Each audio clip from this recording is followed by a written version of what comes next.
Hello and welcome back to the Note.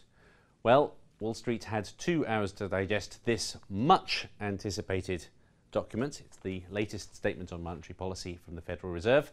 The critical question in everybody's mind was, will the Fed really go through with raising rates as early as September? And the reaction was remarkably muted because it was a very muted statement. In the case of the bond market, you saw bond yields rise very slightly. They've barely risen for the year, though. That implies that a rate rise looks maybe a little more likely. In the case of the dollar, it did have quite a strong day. It's been strong for a while, also implying that the market saw this as hawkish, making a September rise more likely. But stocks, which generally would react rather negatively to a September rise, also had a strong day. It's not a clearly hawkish statement, but I would agree with the bond market that on balance this does move the needle slightly towards a September rate rise, even if it could have done so much more emphatically. The critical point that many analysts have pointed to is the addition of one word. Previously the Fed said that it needed to see an improvement in the labour market. Now it merely says that it needs to see some improvement in the labour market.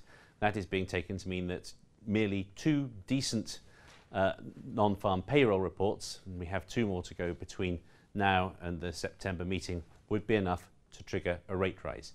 That means that we're all going to have to pay a lot of attention to labour data over the next couple of months. The next labour data will be claims data, initial claims, which come out every week, due on Thursday morning. And if you take a look at this chart, which compares claims to the stock market, the S&P 500, which we've inverted to make the relationship clear, you can see that this shows really rather a disquieting message for the stock market. For the last 2 decades, the last 2 times claims got to these kinds of levels, that labour market looked this strong, that was the cue for sharp falls in the stock market.